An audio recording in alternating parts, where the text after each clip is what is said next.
Assalamualaikum warahmatullahi wabarakatuh. Allah sebaik-baiknya penolong dan pelindung. Setiap manusia yang memiliki keahlian atau berprofesional biasanya memiliki kewenangan atau otoriti yang ganda. Sedangkan manusia yang tidak memiliki keahlian melakukan amanah sesuai kemampuannya. Sebagai kepala wilayah, punya kewenangan sebagai pemerintah atau government dan pelayan masyarakat atau public service. Sebagai tentara, mempertahankan kedaulatan negara atau sovereignty dan perang melawan musuh atau army. Sebagai polisi, melindungi masyarakat, security, dan menyelidiki kejahatan atau detektif. Tenaga kesehatan, mencegah tersebarnya penyakit atau preventif, dan memberi pengobatan atau kuratif. Tenaga pendidik, memberi bimbingan atau guidance dan nasihat atau counseling. Demikian pula pemuka agama, rohaniawan, ahli kitab, ustadz, khotib, yakni sebagai penyampai pesan atau balagoh atau sending, dan pemberi peringatan, tazkirah atau mission. Dengan melihat godaan yang terus-menerus dilakukan setan pada setiap insan di dunia ini, maka akan mempengaruhi lemahnya sendi-sendi kehidupan insani. Kalimat-kalimat ilahi yang menuntun pada keridhaan Tuhan akan terabaikan, jauh dari ingatan masyarakat bahwa yang dilakukannya itu adalah salah dan dosa. Oleh karena itu, sebagian dari anggota masyarakat diberi tugas untuk menyampaikan dan memberi peringatan tentang kalimat-kalimat ilahi pada manusia agar selalu ingat kepada Tuhannya. Diharapkan aktivitas masyarakat diwarnai dengan banyaknya orang mengerjakan yang baik sesuai perintah Allah dan meninggalkan yang buruk sesuai dengan larangan Allah. Seperti yang tertulis dalam Al-Quran, surat Al-Imran ayat 104. Dan hendaklah di antara kamu ada segolongan orang yang menyeru kepada kebajikan, menyuruh ma'ruf dan mencegah mungkar. Dan mereka itulah orang-orang yang beruntung. Yang diberi tugas secara profesional untuk menyeru atau menyampaikan atau balagoh, dan yang menyuruh mencegah atau memperingatkan atau tazkirah adalah para ahli kitab atau khatib. Tugas sebagai khatib adalah tugas yang mulia, al-majid atau the glory, menjalankan perintah Allah, tapi bukan tugas yang ringan. Ada kewajiban yang harus dipikulnya. Pertama, mereka hanya menyampaikan wahyu ilahi, bukan keinginan, kegemaran, kesenangan pribadi. Bila pendapat pribadi tapi disampaikan atas nama Allah, maka itu akan mendapat kemurkaan Allah. Al-Baqarah 79. Yakni akan menggugurkan amal perbuatannya. Tertulis juga dalam sebuah hadis. Jundab radhiyallahu anhu meriwayatkan, Rasulullah menjelaskan bahwa ada seorang yang berkata, "Demi Allah, Allah tidak mengampuni dosa fulan." Dan sesungguhnya Allah berfirman, "Barang siapa bersumpah atas namaku bahwa aku tidak mengampuni dosa fulan, maka Allah berkata pada orang itu, sesungguhnya aku telah mengampuni dosa fulan, dan aku menggugurkan pahala amal perbuatanmu." Hadis riwayat Muslim. Itu yang pertama. Yang kedua adalah mereka sendiri sebagai pemberi peringatan, tingkah lakunya harus sesuai dengan apa yang disampaikan pada umatnya.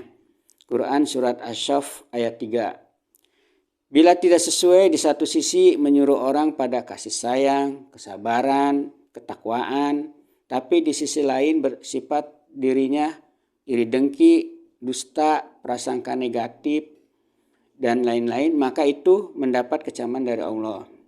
Seperti yang terungkap juga dalam sabda Rasul. Dari Usamah bin Zaid radhiyallahu an, Rasulullah bersabda, pada malam Isra aku lewat pada suatu kaum yang sedang menggunting bibir mereka dengan gunting neraka. Aku berkata, siapakah mereka, wahai Jibril? Jibril menjawab, mereka adalah para khotib umatmu yang mengatakan apa yang tidak mereka kerjakan. Hadis riwayat Bukhari Muslim. Ada yang ingin menyandang gelar ulama, kiai, khotib walaupun tidak punya nyali untuk memberi peringatan pada orang yang berpengaruh di masyarakat yang telah berbuat jahat. Mereka hanya melihat dunia dengan menjadi ulama bisa populer, bisa punya kedudukan, menambah kekayaan, dan dihormati banyak orang.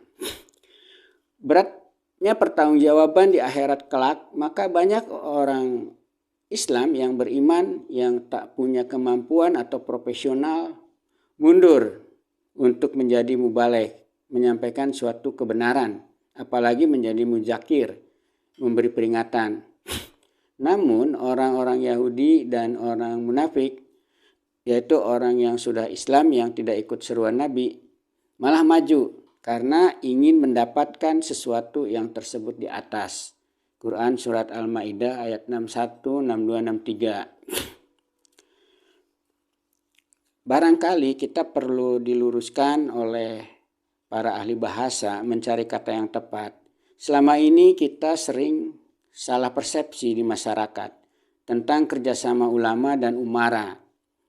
Banyak orang yang salah pengertian bahwa kerjasama ulama dan umara adalah kerjasama pemuka agama, ahli kitab saja, dan pemerintah atau penguasa.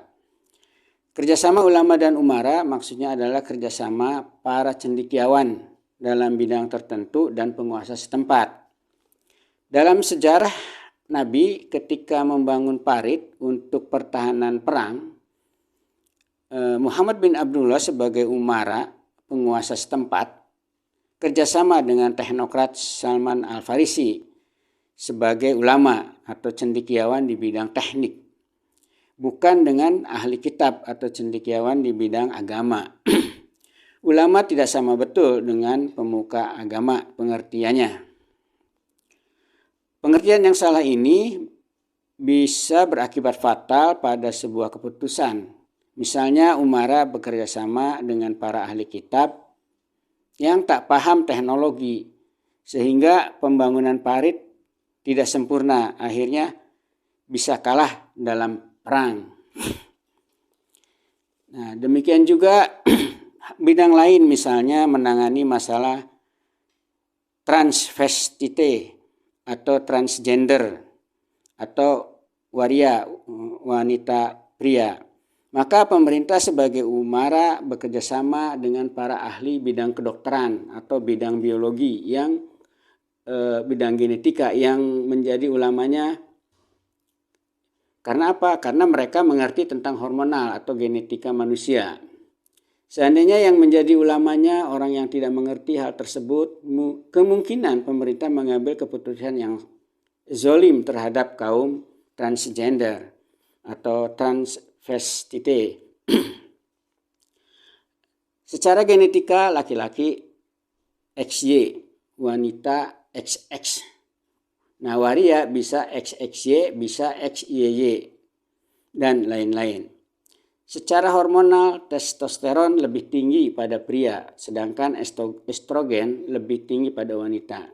Pada waria terjadi gangguan pada hormon-hormonnya. Tuhan telah menciptakan macam-macam hormon dalam tubuh manusia. Mereka yang benar-benar hormonnya beda tentu harus mendapat perlakuan yang beda. Pada dasarnya, seorang khotib atau pendakwah bukan bersama-sama atau bekerja sama dengan umara, tapi hanya memberi peringatan kepada siapa saja, baik kepada orang kaya, aghnia, maupun orang miskin, baik penguasa atau umara maupun pengemis, baik orang pintar atau ulama maupun orang bodoh, termasuk kepada sesama khotib bila sedang khilaf, agar mereka melaksanakan kalimat Allah. Keberpihakannya seorang khotib adalah pada orang-orang yang berada di jalan Allah atau al-haq, berpihak kepada kebenaran. Bila manusia tidak mengikuti perintah khotib, maka bukanlah urusan khotib lagi. Tertulis dalam Reward and Punishment Epistle atau surat pembalasan, surat Al-Ghasyiyah sebagai berikut. Berilah peringatan karena sesungguhnya engkau Muhammad hanyalah pemberi peringatan. Jika ada orang yang berpaling dan menolak perintah Allah, maka Allah akan mengazabnya dengan azab yang besar. Sungguh kepada kamilah mereka kembali. Kemudian kewajiban kamilah yang menghisab mereka. Al-Ghasyiyah ayat 21-26. Setan sebagai musuh manusia tidak akan pernah tinggal diam, akan selalu mempengaruhi manusia untuk menyimpang dari jalan lurusnya. Ingin semua orang masuk dalam golongan mereka, termasuk menjerumuskan para khotib yang mengemban misi keagamaan. Hasilnya perbuatannya menjadikan khotib menyimpang dari tugas dan tanggung jawabnya pada masyarakat. Mengajak dan memerintahkan agar selalu bertakwa, memelihara kebaikan dan bertawakal, penyerahan diri kepada Allah menjadi terabaikan. Ada 3 golongan khotib, yakni khotib yang betul-betul khotib sejati, khotib dangkal, dan khotib politik. Hal yang serupa ini dikritisi juga oleh ilmuwan pada masa kejayaan Islam, yakni Ibnu Rushd atau Averroes 1126 sampai 1198 Masehi, yang berasal dari Kurtubah atau Cordoba, Andalusia, yang sekarang adalah negara Spanyol. Pertama-tama khotib sejati atau filosof sejati atau ulama agama adalah khotib yang khusyuk, tekun pada bidangnya, dan tawadu, rendah hati, sehingga rahmat Allah diberikan kepadanya, dan biasanya memberikan ceramah dengan kesejukan dan penyegaran, karena paham teks, konteks dan konsepnya dari Al-Quran yang dikutipnya. Khotib sejati ini adalah juga akademisi dalam bidang agama. Disebut juga ulul albab. Kasus ini diungkapkan dalam reading epistle atau surat bacaan atau Iqra, di mana orang yang mendapat tugas mengajarkan agama diharuskan juga membaca atau mempelajari dengan akal pikirannya tentang kehidupan alam ini, termasuk tentang manusia. Diharapkan Pak, sebelum memaparkan wahyu ilahi atau agama, pergunakan berkah ilahi atau akal pikiran, atau pelajari terlebih dahulu sebelum menyampaikan risalah. Misalnya, siapa itu Allah, apa itu la ilaha illallah, mengapa harus astagfirullah, bagaimana makna subhanallah, alhamdulillah, Allahu akbar, dan lain-lain. Maka suatu hal yang tidak mungkin Tuhan memberikan berkah kepada kita, yakni akal pikiran, kemudian memberikan wahyu kepada kita yang berlawanan. Nah, demikian juga diungkapkan oleh Profesor Averroes atau Ibnu Rushd sebagai berikut. No es possible que Dios nos haya dado inteligencia y leyes que nos opongan a ella. Tidak mungkin Tuhan memberi pada manusia akal atau kecerdasan dan kemudian menentukan aturan agama yang berlawanan dengan akal. Yang kedua adalah khotib dangkal atau khotib bentara, yakni khotib yang hanya menggembar-gemborkan apa yang sudah dituliskan tanpa tahu latar belakangnya. Mereka mengenal tekstual atau tulisan Quran, dan bila berceramah hanya dari teks ke teks saja, dari tulisan ke tulisan, tak memaparkan konteks atau latar belakang terjadinya tulisan dan atau konsep pengertian yang maksud yang ada dalam ayat-ayat suci Al-Quran. Tindakannya sering menjadi sebab terjadinya kesalahpahaman di kalangan masyarakat karena adanya pertentangan secara tekstual dalam Al-Quran. Ada tulisan-tulisan yang sepertinya bertentangan dengan ayat lain. Misalnya, bunuhlah orang kafir dimanapun berada. Waktuluhum haitsu sakiftu muhum. Misalnya, kemudian bunuh dirilah kamu. Faktulu anfusakum. Bumi itu bentuknya datar. Wal ardo midadnaha. Celakalah orang yang salat. Fawailul lil musallin dan lain-lain. Kasus ini tergores dalam Qil Epistle atau surat pena atau al-kalam agar menyampaikan risalah disertai juga hikmah atau konteks dan konsepnya agar tidak terjadi saling menghina, saling mencela, saling memfitnah, sombong, menganggap orang lain tidak tahu ayat-ayat Tuhan, dan akhirnya roh kita menjadi rusak. Maka itu bahaya terbesar kita sepanjang sejarah Islam adalah menyebarkan apa yang dikatakan atau bersifat tekstual tanpa konteks ataupun konsep yang jelas. Oleh karena itu Profesor Averroes menyarankan es mayor para el estudioso profesor la ignorancia citando el Corán sobre los límites del entendimiento humano. Kepada para ulama lebih baik mengakui ketidaktahuan karena bagaimanapun manusia memiliki keterbatasan dalam mengupas ayat-ayat Al-Quran. Yang ketiga adalah khotib politik, filosof politik atau ulama dunia, yakni khotib yang punya keinginan menguasai dan memaksakan orang lain sesuai kehendaknya. Mengambil ayat-ayat Quran dalam rangka mempengaruhi orang lain untuk kepentingan tujuan dirinya saja. Sedangkan ayat yang tidak sesuai dengan keinginan dirinya dari Al-Quran diabaikan atau bahkan disembunyikan.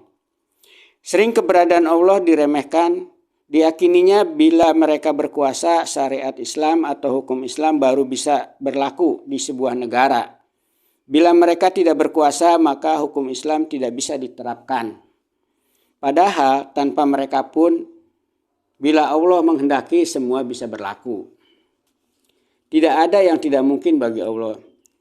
Sering membuat hukum-hukum Islam padahal hukum kehendaknya dengan mengutip sebagian dari ayat suci sesuai kehendak sendiri agar orang ikut padanya. Kasus ini tergores dalam Hidden Epistle atau surat tertutup atau Al-Jin, di mana masjid telah digunakan untuk kepentingan golongan politik tertentu bukan untuk menyembah Allah, tapi penggunanya tertutup hatinya, tidak merasa bersalah, tidak memahami adanya hakikat nilai-nilai kemanusiaan. Terkadang mereka mengelabui ketidaktahuan orang lain dengan cara membungkus keinginannya dengan agama. Untuk menangkal hal tersebut, maka Profesor Averroes menyarankan es obligación de los filósofos descubrir mas'ala del sentido literal del libro sagrado, la idea oculta bajo las imágenes y los símbolos. Para filosof berkewajiban mencari arti di luar tertulis dari kitab suci dan gagasan yang tersembunyi di balik gambar dan simbolnya. Pernyataan-pernyataan Ibn Rushd ini banyak dipakai dan dihayati oleh masyarakat negara maju saat ini. Bahkan untuk mengabadikannya, patungnya terpampang di ruang depan sebuah universitas di Barcelona atau sekarang disebut Barcelona, Catalunya, sekarang disebut Catalonia atau masuk negara Spanyol. Tapi sayang ya, masyarakat negara-negara Islam saat ini justru tidak mengambil hikmah dari Ibnu Rushd. Dulu negara-negara Eropa mengalami kemunduran karena banyaknya khotib politik. Dulu khotib politik atau dalam kurung agama Katolik ya, pernah berkuasa penuh dalam sejarah Eropa yang menyebabkan Eropa dalam kegelapan. Salah satu perbuatannya yang mengelabui orang lain dengan memakai ayat-ayat Tuhan. Dalam kasus ini ayat Tuhannya ada dari kitab suci Injil ya, adalah tentang ilmu perbintangan. Dan mereka menjadi pembual atau bergrat tentang ilmu pengetahuan yang sebenarnya mereka tidak tahu. Misalnya dalam hal ilmu perbintangan, di mana mereka bilang bumi pusat perputaran fenomena alam atau geosentris. Padahal sesungguhnya matahari pusat perputaran atau heliosentris. Ibnu Rushd menurut catatan sejarah telah mempengaruhi dunia pendidikan dan falsafah agama Yahudi dan Nasrani di Eropa pada abad pertengahan. Pendidikan umum yang dulunya banyak dipengaruhi oleh rahib atau ahli kitab, sekarang dengan pendalaman materi atau riset. Pendidikan agama yang dulu menganggap Uzair atau Isa sebagai anak Allah secara biologis, sekarang menjadi alegoris. Nah, sebelum ini kejadian sudah diungkapkan dalam Al-Quran At-Taubah 30 dan 31. Diharapkan para khotib selalu mendekatkan diri kepada Allah dan meningkatkan pengetahuan lain di samping pengetahuan agama agar menjadi khotib sejati. Quran Surat Asy-Syu'ara 221, 222 dan 223. Nah, demikian bagian pertama. Nanti kita akan lanjut pada bagian kedua. Wassalamualaikum warahmatullahi wabarakatuh.